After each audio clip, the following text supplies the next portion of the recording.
Hello, humans, and welcome to another episode of GenX Gamer. Today, more reading at a fourth grade level. ESL.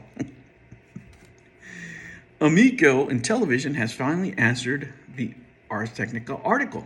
Now, this is a good thing, but I think they should have done a lot sooner. So let's read this. Let me try to get through this and see if I can read the whole thing. So let's go. On January 6, 2022, the online technology review website Ars Technica published an article regarding Intellivision's forthcoming Amico game console. The author did not contact us to vet any of the information upon which the article was based. Unfortunately, the information relied upon in the article contained several errors of fact. The following corrections are submitted for the public good. Well, let me say this. I think maybe he didn't contact Intellivision because last time a bunch of people were calling him Ratface. As far as I can recall, maybe he didn't want any more of that. So let's see what happens here. Their point one, article states 2021 peak revealed less than $100 in combined parts per retail box. Well below the system's current $250 pre-order price, over 100% profit is unusual for a gaming console. Their response to this is $100 is far below our cost of goods, which have never been that low, and which have only increased in the last 2 years, especially during the current global chip shortage. The 2021 peak mentioned by the author references an unauthorized access of outdated confidential documents on our private developer site. Then mentioned existing Android devices, which at the time developers could use to test their game builds for basic functionality. Those testing devices lack many of the special features of Amico, such as a specially designed base unit, 2 feature-packed-in touchscreen controllers, and LED lighting, not to mention, in parentheses, 6 packed-in games. This explains why those mobile tests could be purchased for a much lower cost than the cost of manufacturing a full Amico system. That's their explanation for that. Sort of makes sense, I guess. But they should, if anything, if this is the case, they should have stated that a lot sooner when that first broke. Number 2, the article states, game snippets from the console's earliest gameplay sizzle reels have yet to receive additional reveals or gameplay demonstration.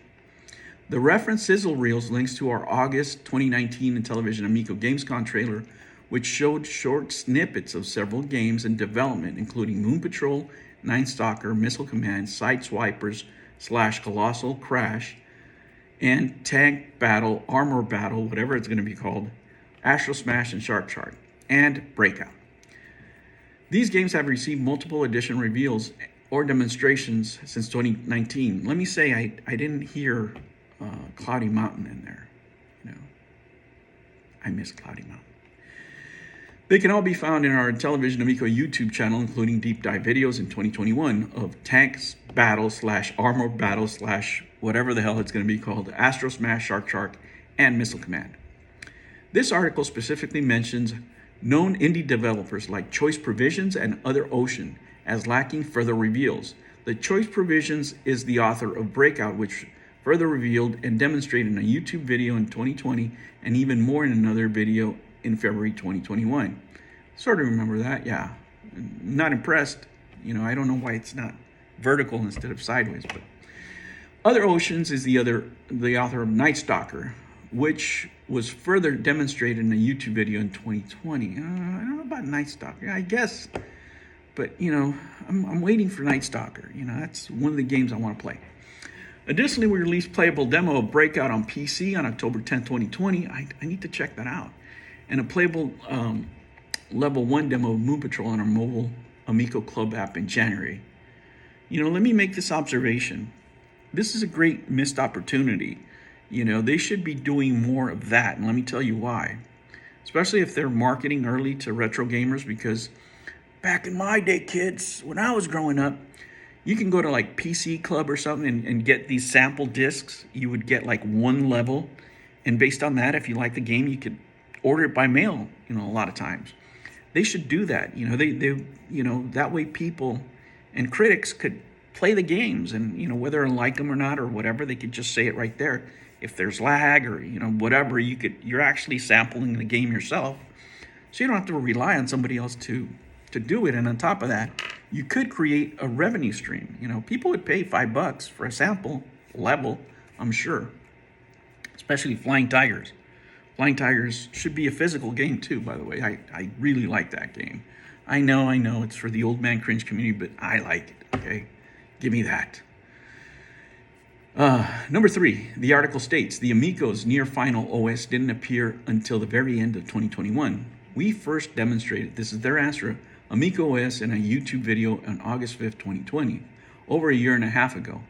Some art/UI elements have evolved since then, but the basic OS functionality has remained. The article mentions Amico's unfinished projects like Shark and Missile Command. While those titles may remain unpublished, and this is in parentheses, naturally as the console is not yet launched, both Shark and Missile Command are finished. The general public has played both these games extensively at our live demonstration events, and they also have been demonstrated in detail in our deep dive videos. Missile Command has an official PEGI rating, as PEGI publicly treated on October 10th, 2021, and ESRB rating. That's true. They have to be finished in order to get a rating. So we'll give them that, but those aren't the games I want. The article states, Amico UI forces users to pick through icons in every game on sale, whether or not the title has been purchased. The author may have gained the false impression from our demonstration of the store section of our Amico UI, which shows all games, including owned games. However, the Amico UI features multiple categories, including the store, that group related games together for ease of browsing, including a My Games category that contains purchased games. This is shown as a sneak peek in YouTube video of UI. So it's a feature, I guess, you can turn on and off. Other categories group games by gender, such as sports, action, family, etc. And number 6, the article presents Amico as a retro console, stating its subheading, a decent retro console idea for 2018. It goes on to use this framing to compare the Amico on price point and game catalog size to other offerings in the retro marketplace. Amico game catalog does overlap with retro console markets, but our vision and mission have been from the beginning targeted at a broader spectrum of games and a vastly broader demographic that includes many more segments than just retro. Our initial engagement has been with retro gamers because they are early adopters and already recognize our Intellivision brand. However, Amico's appeal, design extends far beyond our valued retro gaming supporters, will already recognize that families with kids will be the broader beneficiaries of Amico family-friendly approach to video gaming. Our mission with Amico is to provide family-friendly multiplayer games that are easy to pick up and suitable for different ages and skill levels to play together. All of our games, whether brand new, adapted, or retro reimagined, are crafted to include multiplayer couch play and to provide simple, affordable family entertainment that the whole family can enjoy with no ads or in-game purchases. Sincerely, Phil Adam and John Alvarado, Senior Management, Intellivision Entertainment. Well, let me say this. It's a better response that they've had in the past. It's better prepared. They didn't address everything, but it's a better response. Let's just say that. And this should, appease some of the investors. Not all, but I mean, these are the things like this that should be, right, detailed information for investors, and I think this is the reason this came out now. There's the first bell. I got 5 more minutes. And why they should have done this from the very beginning. Whenever in business, whenever somebody makes, any derogatory or critical comments, maybe they get something wrong or something's not quite right, or maybe they are right, and you did screw up. You want to come out ahead of it. You don't want to wait a week. You want to wait maximum 24, 48 hours. You have to respond right away. But in general, it's a better response that they've done in the past, and hopefully we'll get some other news. Well, but I'm sure there'll be some rebuttals to this. You know, there's a couple of things missing here. Where's my cloudy mountain? I didn't hear any mention of that, so we'll see. All right, humans, that was a real quick one. I'm gonna go get a coffee here before I return from lunch, and I will catch you on the next one. I will do a live stream tonight, and I will be talking about investment stocks. If you have questions about Amico, investment business related, I'd be happy to answer them. But what I am going to be doing is the countdown to the Konami NFTs also. So stay tuned for that. Let's see how much they go. The top one had already broken $4,000, so it's getting crazy out there. All right, guys, I'll catch you on the next one. Take care.